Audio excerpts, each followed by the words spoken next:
Welcome back to my channel. আমি কাবেরী আর আপনারা দেখছেন আমার নতুন YouTube video Bong in Mumbai.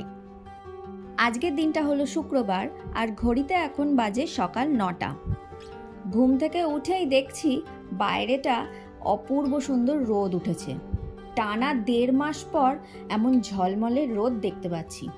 দাঁড়ান, আপনাদেরকে একবার আমার রান্নাঘরের ব্যালকনিটা দিয়ে বাইরের ওয়েদারটা একবার দেখাই। এখানে তো নন স্টপ বৃষ্টি হতেই থাকে, সকালে যদি রোদও ওঠে রাতে আবার বৃষ্টি শুরু হয়ে যায়, কিন্তু আজকে আকাশে একটুও মেঘ নেই। দেখুন কি সুন্দর রোদ উঠেছে। আজকে আর মনে হয় না সারাদিনে একটুও বৃষ্টি হবে। আমাদের এখানে আবার জানেন তো প্রচুর পরিমাণে পায়রা আর চড়ুই পাখির উৎপাত রয়েছে।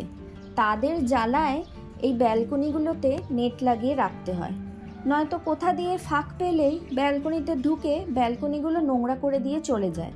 আবার পাশের বাড়িতে তো শুনলাম তাদের নাকি রান্নাঘর থেকে পায়রা মাংস চুরি করে নিয়ে চলে গেছে। সে যাই হোক, এখন আমি যাই রান্নাঘরে, দুপুরের রান্নাটা চট করে সেরে ফেলি।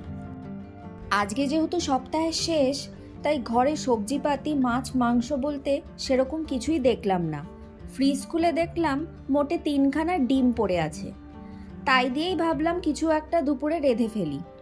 কিন্তু ওই একঘেয়ে ডিমের ঝোল ভাত আর করবো না, একটু অন্য কিছুই করব ভাবছি।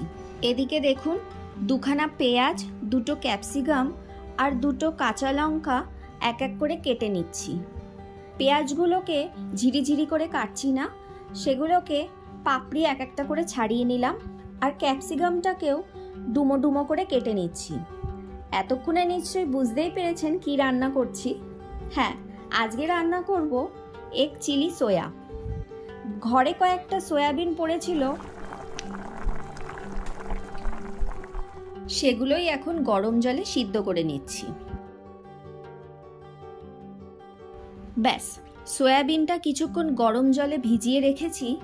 এদিকে অ্যালুমিনিয়ামের একটা বাটিতে ডিমের একটা ব্যাটার রেডি করে নিচ্ছি।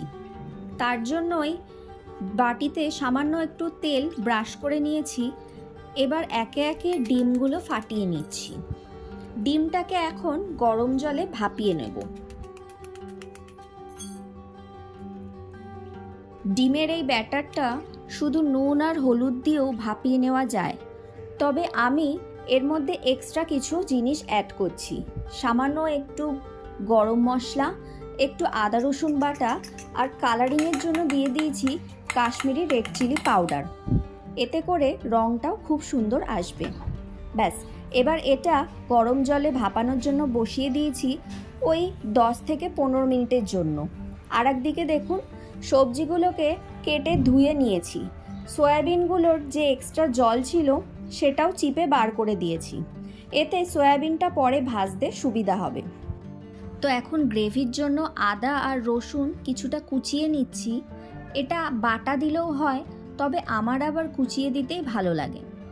এখন দেখুন ডিমটা কি সুন্দর ভাপানো হয়ে গেছে, কালারটা কি অপূর্ব সুন্দর এসছে, পুরো যেন কেকের মতো মনে হচ্ছে। এখন এটাকে ছোট ছোট পিস করে কেটে নিচ্ছি, যাতে করে ভাজতে আমার সুবিধা হয়।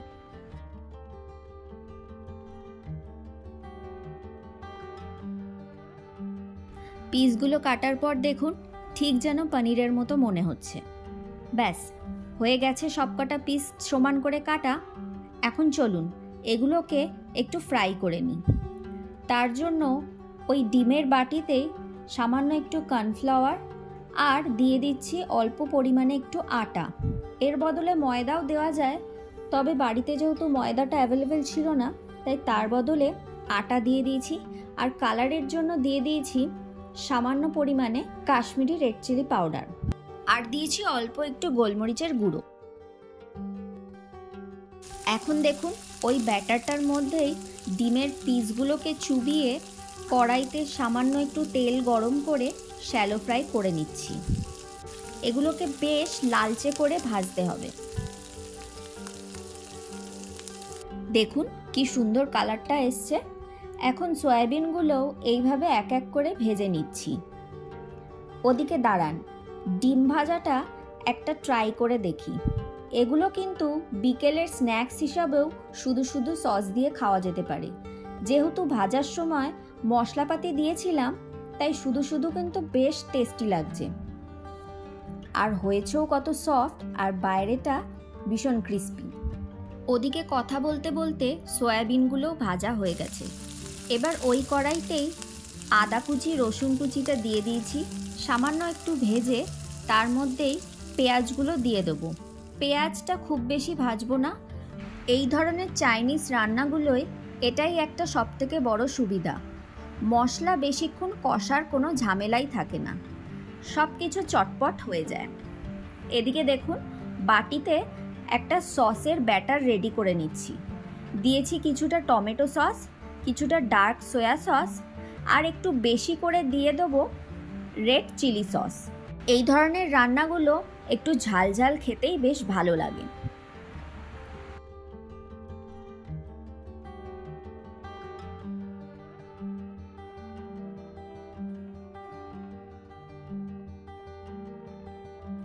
তো এদিকে পেঁয়াজ আর ক্যাপসিকামটা হালকা একটুখানি ফ্রাই করে নিয়েছি।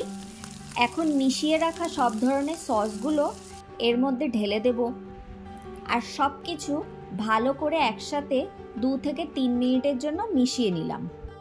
এখন দেখুন ভেজে রাখা সয়াবিন আর ডিমগুলো এর মধ্যে দিয়ে ভালো করে নেড়ে চেড়ে গ্রেভির মতো একটু জল দিয়ে দিয়েছি। যেহেতু আমি এটা রাইস দিয়ে সার্ভ করব, তাই এটাকে একটু গ্রেভি গ্রেভি রাখছি। গ্রেভিটাকে ঠিক করার জন্য দিয়ে দেবো একটু কর্নফ্লাওয়ারের জল, যাতে একদম দোকানের মতো হয়। নামানোর আগে দিয়ে দিলাম সামান্য একটু গোলমরিচের গুঁড়ো।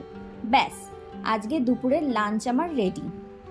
ওদিকে দেখুন ঘরের সব কাজবাজ সেরে স্নান করতে যাব, এমন সময় কলিং বেল বেজে উঠল। একটা ডেলিভারি দিয়ে গেছে। দাঁড়ান, ওটা পরে খুলব, আগে স্নানটা করে এসে চটপট লাঞ্চটা করে নিই।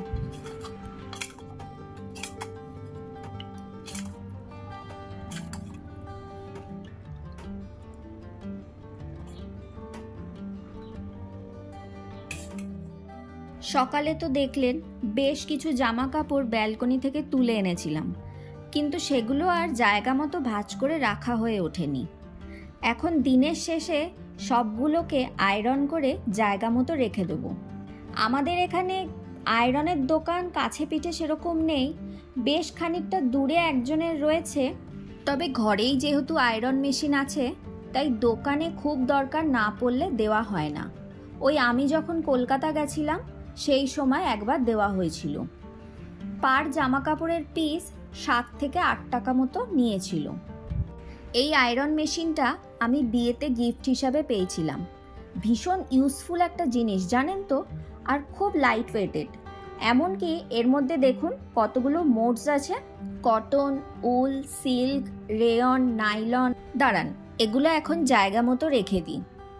ওদিকে দেখুন অরূপের ডেলি ওয়্যারের সেকশনটা সাদা টি শার্টে ভর্তি।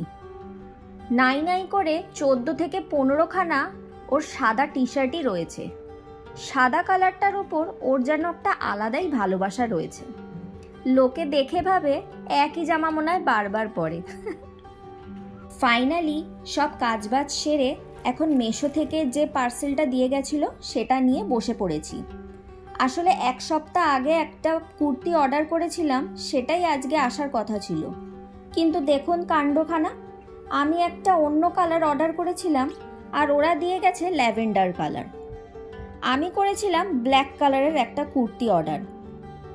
দাঁড়ান, এটা একবার ট্রায়াল দিয়ে দেখি, যদি মানায় তাহলে রাখবো, নয়তো এক্সচেঞ্জ করতে হতে পারে। এটার প্রাইস নিয়েছে 326 টাকা। তবে দাম অনুযায়ী কিন্তু কাপড়ের কোয়ালিটিটা খুবই ভালো। আমার মেনলি এটা ভালো লেগেছে এটার এই সাদা রঙের কাজটার জন্য।